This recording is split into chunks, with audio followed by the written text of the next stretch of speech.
There's breaking news tonight in a horrific case out of Colorado. The killings of a 34-year-old pregnant woman and her two little girls, ages 4 and 3.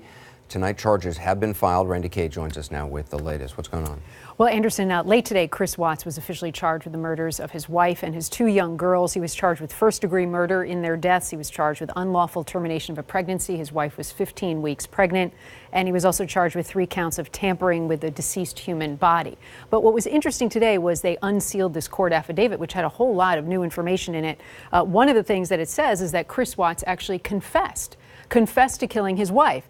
He says, according to the affidavit, that he did so because he had asked her for a separation, looking to end the marriage apparently, and then he said it was an emotional conversation, but a civil conversation. He went out for a bit, came back, and he says, she had strangled one of their girls already, and she was blue on the bed, and she was actively strangling the second daughter. So he flew into a rage, as the affidavit says, and killed his wife.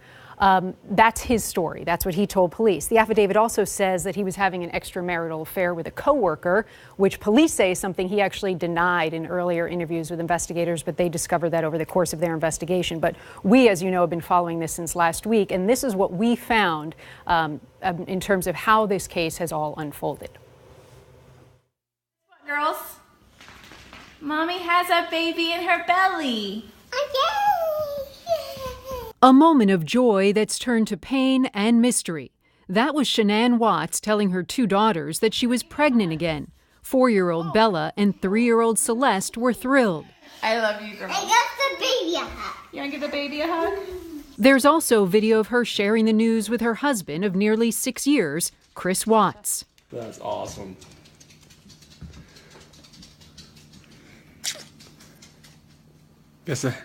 Guess when you want to, it happens. Wow. But not long after that video was taken, something terrible happened. On Monday last week, Shanann and her daughters went missing. Then came Tuesday, and Shanann's husband, Chris, began a series of public pleas for their safe return. Just come back. Like, if somebody has her, just please bring her back. I need to see everybody. I need to see everybody again. This house is not complete without anybody here. I just want them back. I just want them to come back. And if they're not safe right now, that's what's tearing me apart. Authorities searched the home and canvassed the neighborhood. 2 days later, a grisly discovery. We have been able to recover a body that we're quite certain is Shanann Watts' body. Authorities say the woman's body was recovered on the property of a petroleum and natural gas exploration company where Chris Watts used to work. The bodies of 2 children were found nearby. Then another bizarre turn. The desperate husband and father, who had pleaded for his family's safe return, was now suddenly the prime suspect in their disappearance. In the late hours of Wednesday evening, the husband, Chris Watts, was taken into custody and was transported to the Weld County Jail. No, he wouldn't do anything. And then I seen his interview and I was like, oh my God, something's not right. On Facebook, with emotions running high, Shanann's brother directly accused Chris Watts. This piece of blank, may he rot in hell.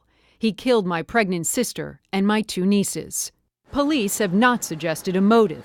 Before his arrest, Watts told reporters that he and his wife had exchanged words. It wasn't like an argument. We had an emotional conversation, but I'll leave it at that. Still, on Shanann's Facebook page, a portrait of a happy family and a woman in love. I got a friend request from Chris on Facebook, and I was like, oh, what the heck? I'm never going to meet him.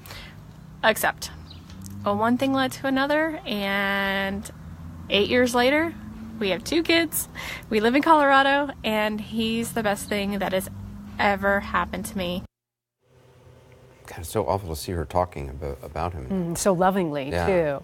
What we know about where the bodies were found, Anderson, we have some new information on that. He says that he loaded all 3 bodies into his truck and took them to this oil company where he used to work. He was actually fired the same day he was arrested. He was also given a map by authorities, according to the affidavit, and he was able to pinpoint on the map where the bodies were.